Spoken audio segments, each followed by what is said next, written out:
Good morning on this rainy day.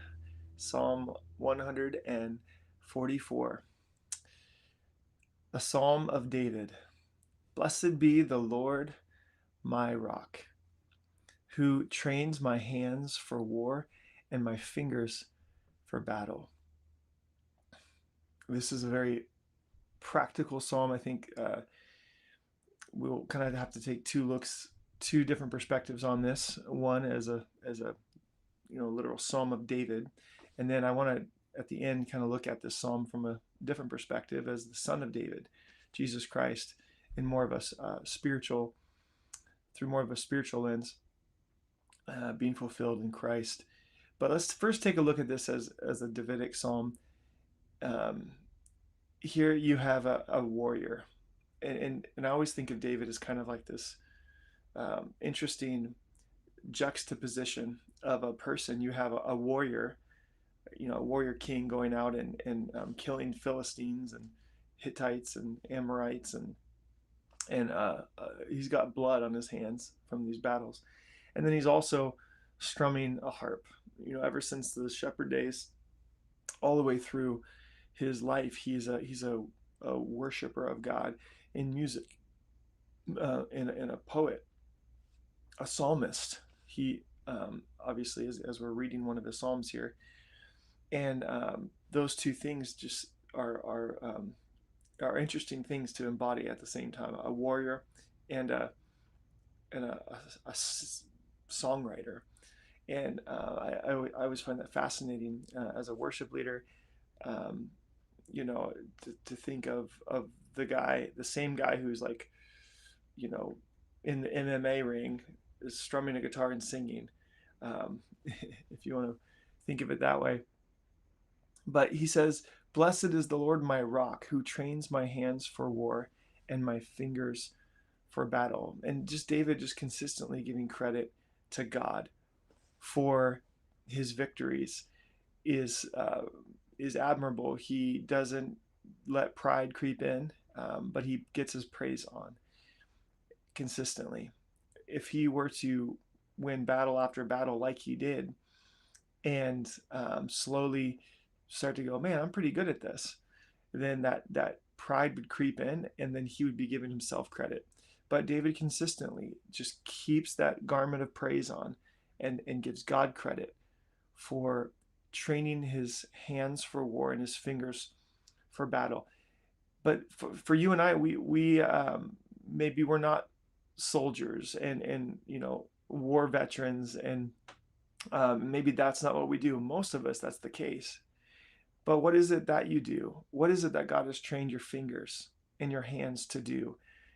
Whether it be hobby or vocation, that God has trained you, and that the fruit of the labor of your hands is made possible because He is the one that trained you to use your fingers and your hands for the work that He's prepared in advance for you to do. Now, whether you give Him credit for it or not, that's another issue. But God is the one, David says, that trains your hands for that which you do and that which you accomplish. And may we be ones who rightly give Him credit for training our hands and our fingers for the task at hand.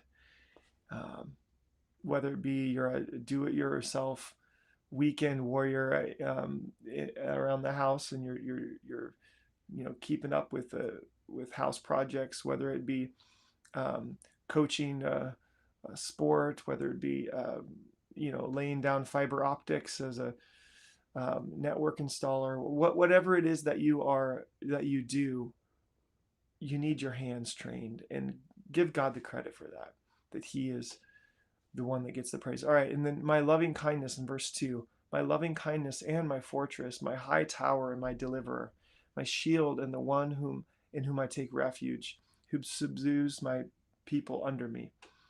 Lord, what is man that you take knowledge of him, or the Son of Man that you are mindful of him?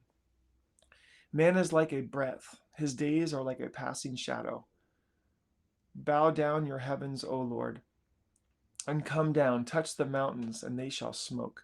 Flash forth lightning and scatter them. Shoot out your arrows and destroy them. Stretch out your hand from above. This psalm is kind of a lot of repetition from Psalm, I think, 18, but treat it as a fresh psalm. Don't treat it as just a repeat, because the end of this is truly a new psalm. Flash forth lightning and scatter them. Shoot out your arrows and destroy them. Verse 7. Stretch out your hand from above. Rescue me and deliver me out of great waters, from the hand of foreigners, whose mouth speaks lying words and whose right hand is a right hand of falsehood. So 1 through 8 is just this idea of, God, you are the one who's trained me for battle, and you are the one who is doing the work of victory over my enemies. And he's calling on God to do the supernatural. I mean, bring lightning and scatter them and airs. I mean, we don't have all of the stories of David's battles. We have some of them, but we know that God is intervening in these battles miraculously, just like he did with Joshua. And David is very aware of the fact that, man, if it wasn't for God doing this stuff, this supernatural stuff, and in the heat of battle, he would not be delivered. And then in verse 9, it shifts to that worship side a little more of David. I will sing a new song to you, O God, on a harp of 10 strings. I always think of a 10-stringed harp as the combination of a guitar and a bass put together. You got 6 strings and 4 strings. But 10-string harp, I will sing praise to you. The one who gives salvation to kings, who delivers David his servant from the deadly sword. Rescue me and deliver me from the hand of foreigners, whose mouth speaks lying words, and whose right hand is the right hand of falsehood. That our sons may be as plants grown up in their youth, that our daughters may be as pillars sculptured in palace style. That our barns may be full, supplying all kinds of produce, that our sheep may bring forth thousands and 10,000s in our fields, that our oxen may be well laden, that there may be no breaking in or going out, that there may be no outcry in our streets. Happy are the people who are in such a state. Happy are the people whose God is the Lord. Okay, so this is David's personal experience, but let's transition a little bit to the son of David as we close with this thought that we are currently in a battle that transcends nation against nation or tribe against tribe. We are in a spiritual battle. We are in the midst of spiritual warfare, and quite frankly, to a degree, at a global scale that I don't think any of us have ever experienced before. And with the end drawing near, I think it's safe to say that these times are really gearing up to prepare the world for the Antichrist to take his spot. And so we are in the midst of a phenomenon that's filling all the prophetic, that's crossing all the prophetic T's and dotting all the prophetic I's as far as preparing us for the end times. And so spiritual warfare is kind of the overarching thing, I think, that of our times. 2020 is kind of a something that we're all feeling, going, wow, this is different. But keep in mind that it's not just warfare, but that there is a day coming, and our hope is in what the Son of David, Jesus Christ, as Messiah, is going to set up when his rule and reign is, when heaven is brought to earth, and he reigns and rules from Jerusalem as King of Kings and Lord of Lords on this earth. That he is going to, well, happy are the people who are in such a state. Happy are the people whose God is the Lord. That is to come. We're talking the millennial reign, when Israel receives Messiah at the second advent. And the whole world is blessed through the fulfillment of that prophetic promise given to Abraham Isaac and Jacob. Um, but so you're saying, okay, that's nice, Matt. That's in the future, and that's great for Israel. But what about us? What about the church?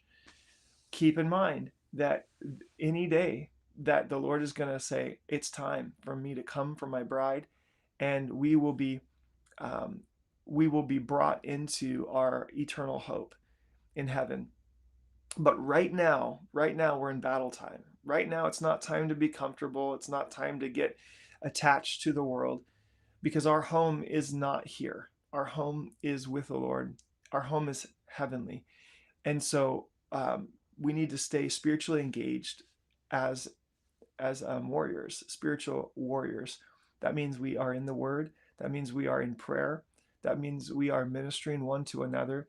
That means we are agents of the gospel of Jesus Christ, that He died for us, that He rose again from the dead, that we are inviting people to go to heaven with us in the grace and truth that He has offered to all mankind, and that His Spirit would be poured out not only in us, but through us to all those who would believe. This is our engagement right now. We are in battle, and may God be the one who gives us supernatural victory after supernatural victory in times that are warlike, that are perilous. But may our countenance not be um, hopeless, but full of hope. May our countenance be full of joy. Why? Because of the joy that is set before not only Him, but is set before us, because we are in Him. May our witness be that this is not our home, that we are headed to home, um, up ahead. And so we can both be, just like David, we can be um, engaged in warfare, but also be sons and daughters that worship Jesus Christ um, as David did. And so we got to have our sword and our shield, and our helmet of salvation, but we also got to have our 10-stringed harp, or in my case, a 6-string guitar, and I'm looking for a bass player.